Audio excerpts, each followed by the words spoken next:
Hey guys, welcome back to Bait and Tackle. I'm your host, Joe Frank, and today's going to be an interesting episode. We're going to be working on a new apparatus that I kind of made up, and it is one of my original fluid bed cups. And what I did was I actually took the long 3-inch tube that I had, the actual cup that I had, and I added some things on the outside edge. So I don't know, you're gonna be able to see this. You'll probably get to see it later. I'm gonna do some close-ups on it and whatnot. But what I did was I put slots on either sides, that black tape right there. It's actually not tape, it's actually a heat shrink tube that I used. But I'm gonna get some rubber and probably do a 2.0 video of this video at some point with some better guards on the outside. So what I did was I took a 2x4, it's a 2-inch to 4-inch adapter, cut it shorter, hollowed it out so that I could fit the cup up through.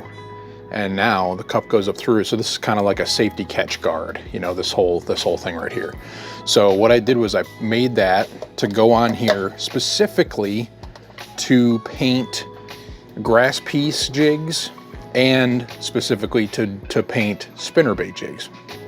So what'll happen is when you paint a spinnerbait, it's got this god-awful wire in the way. But now what this does is it goes down into the cup enough like this through that slot, and hopefully we got enough air and we got enough powder paint in there, which you got to use a whole container of powder paint. So I used this, and then I actually had to even add some. So I actually had to, and ended up technically using like 1.5 or something like that. I actually had to mix some because I didn't have enough of this paint to go. So this is the Fire Craw and by ProTech. And I had some other oranges and reds and stuff that I mixed together and just mixed in a little bit more just to make it a little bit more, you know, give you a little bit more paint. So we had enough paint to do this. So let's get you down to the bench and we can check this apparatus out, and I'll show you what I did. And I'm not going to go through how, you know, I'm not going to go through cutting it or anything like that. That's pretty easy stuff. It's not too terribly complicated, but let's get you down here and let's check this thing out. Okay guys, so I'm trying to get you guys some different views here, and I kind of like this, and I've got some more better lighting here set up in the shop. So I've got a light up here just above you, and then I got a bigger shop light with better lumens. So hopefully this illuminates everything a lot better. Okay, so here's your typical spinnerbait, right? So let me take this cap off and I'll show you what we got here. So again, it's the typical fluid bed base that I made in my first fluid bed video, okay? And what we're gonna do here, and let me turn this this way so we got the knob that way. So what we're gonna do here is I'm gonna drop this down after I heat it up. I'm gonna drop this down, and you can see how there's those two pieces of, and what I used on the sides right here was some shrink tube. I just cut it up, and it doesn't seem to bother it. The heat of the hook or anything doesn't seem to bother it. It needs like direct heat. So this will push all the way down to this slot, and it'll push it right into that powder paint. Now obviously when I turn the powder paint on, and I think what I'll do is at the end of the video, I'll take some pictures of this tube with the measurements of how far down I cut the slot, because there's a slot that I cut down so far, and I'll show you that. And I'll pull this apart and show you the separate pieces too, and I'll take pictures and measurements and that kind of stuff. So you guys can have that and you can try something like this. It's pretty interesting. I gotta admit, this is pretty different.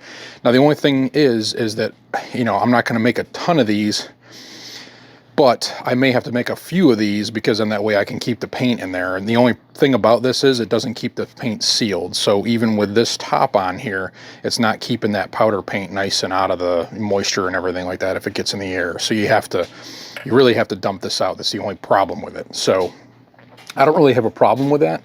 But if I'm doing other multiple colors, so I may just make up a couple of these where I know that I'm going to use like some base, you know, some main colors like white, pearl white I'm going to use, black I'm going to use, and black really doesn't work super great in a powder paint type thing like this, like a fluid bed, but I'll probably give it a try. So I'll probably make one for black, make one for white, and then Fire Craw seems to be pretty popular, and then I might do another one too, I don't know, like Magic Craw or something like that. So I'll probably have like 4 or 5 base colors when I first start going down this road. So anyway, so let's get this thing plugged in. let's get this thing turned on. And again, this is the first time that I'm trying this. I just turned it on and just tried to get like there it goes. You just got to be careful of that. So we got it raised up. We got air bubbling. And that catch, again, it'll catch anything that goes outside of it. So I'm not really too worried if it bubbles over too much, but I do want to maintain good air. And the only thing about this one in particular is that I don't know if it's just the way that the filter is glued on the bottom, but it wants to go up the outsides. But it is floating. I can see it floating right now. So let's go ahead and heat up one of these, and I'm just gonna do this off camera because you guys have seen me do this a million times. But I'm gonna put my forceps on there and heat it up with the heat gun. I'm gonna heat it up really good. Let me get my arm out of the camera so you guys can see this. So I'm gonna heat this spinnerbait up real good. And again, let's just give this a try. And this may not be complete success, but I'm hoping that it gets us generally closer. Now, before you've seen me use a long tube, I think I did one of these before. I just used that long tube and just covered the hook and dunked it in, which you could do. That's not a problem. But I found that with the new grass piece jigs, you really can't do that because the wire comes back down through, you know, towards the head. So it's kind of a pain in the butt. So I'm gonna try to do these like this, and then I wanted this apparatus so then that way when I do have a wire form for the new grass piece, I'll be able to go down in there. All right, so this is heated up, and I wanted to show you how I do this. I'm gonna grab this jig like this. If I can get these forceps to work right. I'm gonna grab it like that, then that way I can dunk it down and hold the other side. So let me just, I took a little bit too long there. Let me just heat this up one more time real quick. Okay, so here we go. You ready? So I'm gonna dunk it down in there. And we're gonna go all the way down and dunk it around and bring it back up real quick and tap off the extra. And I'd say that did a pretty damn good job. So let me just heat this back up and let's just see, you know, one thing I'm gonna do is just take a little bit of the extra paint off of my fingernail on the wire and then on the hook itself. Just take off a little bit of that extra paint. Okay, so see how I did that? Just took a little bit of the extra paint off there. I got a little bit extra there. But that actually did a pretty dang good job. So we're gonna do a couple of these. So let's heat this up as I just dropped it off the forceps because these forceps are terrible. Well, let me just heat this up real good because there were some spots that didn't get heated real good.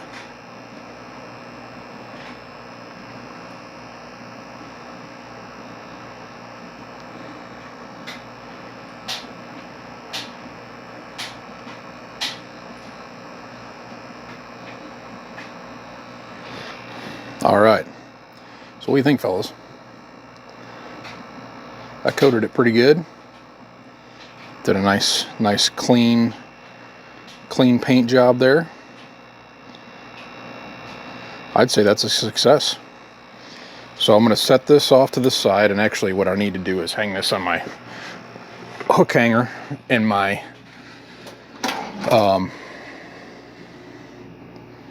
actually, you know what? There's something I forgot to do. I'm gonna show you guys this too. So with my Fire Tiger ones, or Fire Craw, what I like to do is on the bottom is add a little bit of this blaze orange. It's a bright orange. So all I'm gonna do is just open this up, use a little paintbrush, and I'm gonna heat this back up again. And I think you guys have seen me do this on other jigs, but I'm gonna heat the front of the belly towards the head, towards the front of the head, towards the mouth of that bait. I'm just gonna heat that up real good. And then I'm gonna take some of this orange on a paintbrush and I'm just gonna tap it just like that. That's what I want, see it? So take it back over, heat it up real good.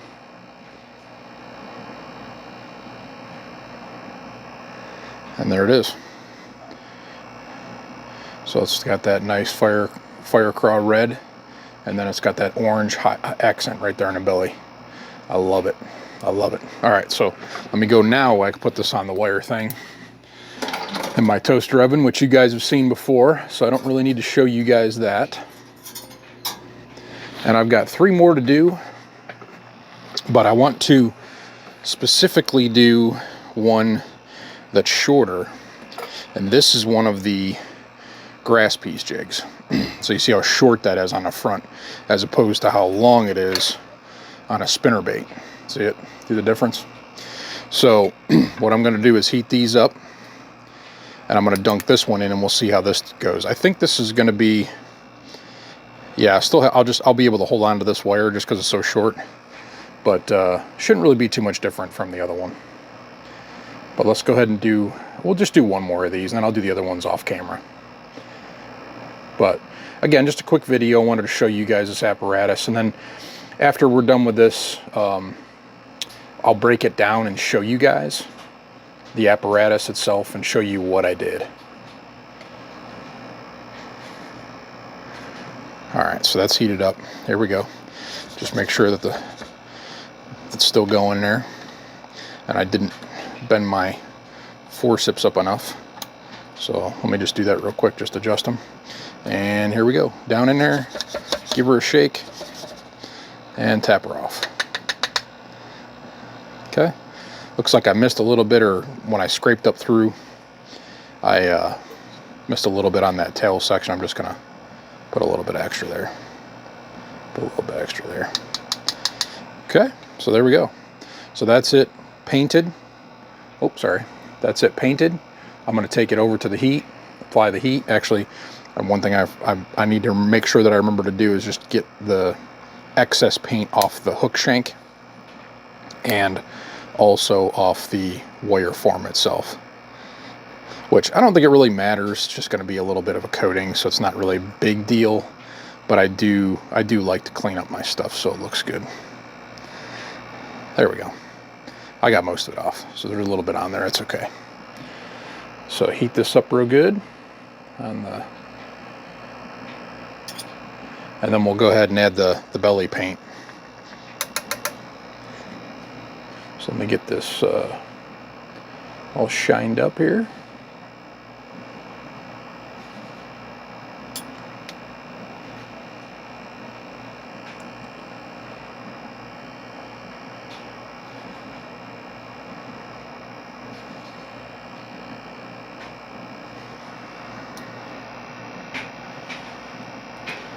Okay, so nice clean coating. Missed a little tiny bit there in that eye socket, so I'm just going to add just a tiny bit into that eye socket. Heat that up real quick. So again, that's the beauty of this. You could go back, and even if you just did miss it, and I may have just been when I was adjusting my forceps there that it didn't stick well. There we go. Okay. Got it. Just had 2 little tiny spots, one in the eye cavity and one in the body there. So I went ahead and just filled it in. Okay, so now we're going to go ahead and add our orange to the belly head.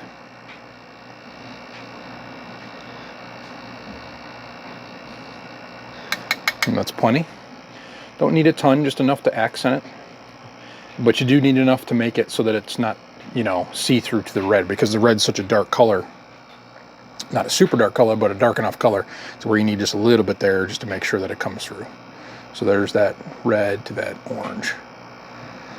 All right, so let me turn this off, and I'm gonna do the rest off the camera. I got 2 more that I gotta do right here, and I'm actually gonna do a couple underspins too real quick. And then we'll come back and I'll show you the apparatus again. So I wanted to show you guys a couple things. So I am using these different racks to bake my jigs on. So I'm gonna try those, see how they go. But I wanted to show you guys what else has been going on. So I've been toying around with lighting, and we've got a new bright light in the space there.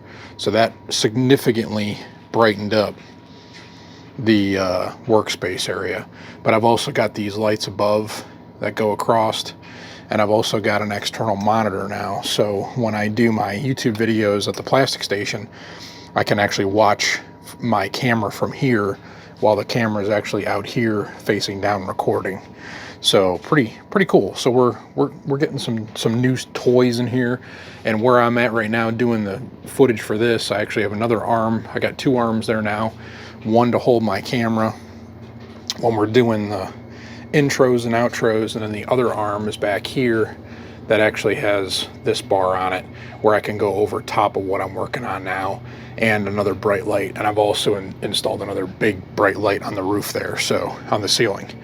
So it's coming along. And then as you can see, my shop is complete disarray right now because I have my wife and my kids are down here now doing resin art. So this is kind of cool. So they're doing some resin projects. And then the other cool thing I wanted to show you guys was I got myself a 3D printer for Christmas. An Bamboo Labs A1 Mini. Super excited about it. Can't wait to use it. I've already done a couple little projects, but pretty cool. Okay, let's get you all down to the bench here a different way. We're not going to do the over top view. I just wanted to do that while we were doing the jigs. So let's break this down, and I want to show you what we got here. So here's the normal fluid bed base that I made, and that's in my fluid bed video, and I'll link that at the end. But here it is, guys. So this is like I said, a 2 to 4 inch converter. Oh, I'm going the wrong way because I got to push this up through this way because of the rubber. So here you go. So if I wipe this down here, and let me get a paper towel and wipe this down so you guys can see it a little bit better than what I'm showing you here. Obviously, I'm not prepared ever. So, and you could just clean these up every time you got to or whatever. I mean, you are going to waste a little bit of paint and glitter and that kind of thing, but you know what? To get that overall nice painted effect, I think it's worth it in the end. So you can see how much I've got in the bottom of there, and it's almost to the bottom of that cut.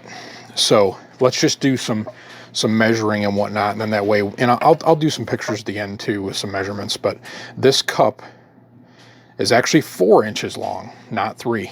Okay, so it's 4 inches long, the whole cup. Then I have the filter from TJ's Tackle on the bottom, like I normally do.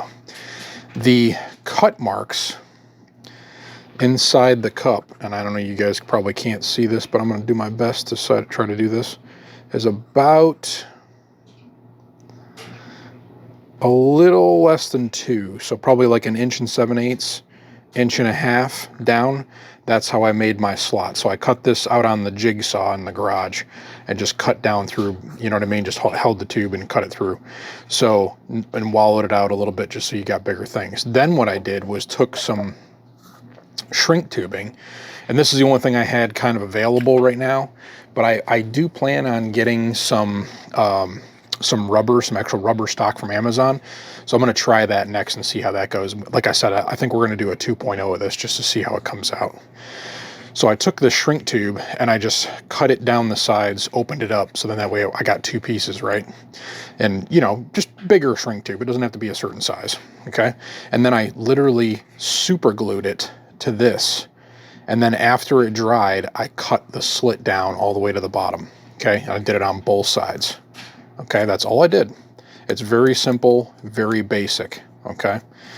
And then the other thing that you're going to need to know is this is a 2x4 adapter. And let me, I'm just going to try to wipe some of this crap out of here so we can see it a little bit better. But it's a good catch guard for the paint. And you can wipe it back into your cup if you want to. Again, I'm not super worried about losing a little bit of paint here and there. It's not really a big deal to me, but for some people, I know it is. So this may not be the exact solution you're looking for to do these baits, but I found it kind of cool. I mean, it's something different you can try, something new, you know. People are always looking for something different to do, right? So again, it's a 2x4 PVC adapter. So your 2-inch pipe fits in there perfectly, okay? And then what you do is, to make this skinnier, because I only need that to grab onto so much, because I still need to be able to plug that base in. I need to be able to plug this cup into the base, right? So the idea here is to have enough to plug into that, but enough for this to sit here and be, you know, up down below this rubber, right? And then again, you have to insert this through here, through the cup. And again, when you get this, there's going to be another ring right here that stops that 2, because that's what it's supposed to do, right? It's supposed to adapt the 2 and then seal it, and then it goes to this 4, right? So what I had to do is take, what I did was I took a, what did I do? I used a, it may have been a Dremel. I don't remember, but you could use anything really, but you got to Dremel out that edge and then flush it up real nice and easy. And again, I can't remember exactly what I did. I may have done it out on the drill press. I can't remember what I did, to be honest. I can't remember what I do the next day. It's terrible. Terrible. When you get old, you get that CRS, you know what I mean? So take this, hollow that out, cut this shorter, because again, that tube is probably about like that. It's going to be like that. So I cut off a majority of it, so you just got a little bit of a lip there. And then what you're going to do is take your 4-inch tube, push it through as much as you can. That's probably about good enough for that base, or enough for that cup to fit into the base. And that'll get your air up through there. And you can adjust it a little bit, you know, push it. See, I've got some pressure on here, so right now it's trying to push some of the air up through the paint. But again, very cool. I like it. So I'm going to leave this stuff out like this, and I'll take some measurement pictures, and then we'll wrap this video up as soon as the jigs get done painted. I want to actually put those on the board just so we can see if there's any inconsistencies or anything like that with the paint, but I have a funny feeling it's going to be perfectly fine. Okay guys, so I just wanted to show you what we accomplished here. These are the underspins, my underspins, bait and tackle underspins. And it looks like I forgot to clean out one of my eyes on one of these jigs. And I'll go through a little bit better of a cleaning process, but for now, just to get the paint out of there, because it just did come out pretty fresh. So, but again, there's just a good example of that. But that's just regular powder painting. So I'm going to hang those back up there. The eyeballs are still kind of wet. But here's the paint jobs on the spinnerbaits. It was really tough to see that. Let me see if I turn this light on, if it makes a difference here. There we go. See if this makes a difference here. Probably not. Nah, not really. So anyway, so there you have it, guys. But again, just to test this new apparatus that I kind of dreamed up one night. I was thinking, you know, there's got to be a better way to do this, and I saw this, or I didn't see it anywhere, but I just thought, you know what, that sounds like a pretty cool idea. If I put something around there as a catch basin, just to catch the excess powder, and then you know, cutting those holes and sliding it down through. And again, I'm going to have some pictures. I did take a bunch of pictures of measurements and all that kind of thing, so you get to see what they look like. But but here's a couple of the these are going to end up being grass piece jigs, but again, the powder paint themselves, the powder paint itself just came out fantastic. I mean, it's nice and clean, nice and smooth. It's not showing too much detail because I probably got those too hot and got a little bit too much paint on them, but and that's I guess one thing I need to just be careful of when I'm doing that. And I was also, you know, trying to film at the same time and trying to do that at the same time. So, but if you get it down in there, give it a shake, you know, it's cool because you can hold on to this cup thing and give it a shake too, just to get a good, nice, even coating, and just pull it out real quick. And you probably don't want to overheat these too much, right? Like so many seconds on the heat gun before you pop them in there. There may have been one or two of these that I did a little bit too long, but a majority of them I did pretty well. So. But there you have it, guys. So that's the apparatus there, and I think that came out pretty well. So we'll probably modify that, make it a little bit better for the future. Like I said, I've got some other things I'm working on, so I'll keep you in the loop. But again, we'll probably do another video on this, and we'll revisit this because I think this is a pretty cool idea. I just need to expand on it a little bit better. All right, guys, so that's going to wrap it up for today's video, but I hope you enjoyed that. A really slick way of painting some spinner baits and grass piece jigs and whatnot. It's a very cool concept. I think that works a lot better than trying to tape up every dang hook and put it in there like I was doing before. So we're working on steps closer to getting to a better way to paint these spinner baits and grass piece jigs and all that kind of stuff. So I appreciate you guys watching. Oh, the store is still open for Sticker Mule. I haven't really had anybody order t-shirts yet, but that is linked below. Go check that out if you want some t-shirts of any of the baits, the molds that I make. I think I've got those with the art that my buddy Check Baits did. Awesome artist. So any of those, go ahead and go on there. It's like 25 bucks a shirt. It's not too bad. So, but thank you guys again so much for watching. And remember, as always, to keep on baiting.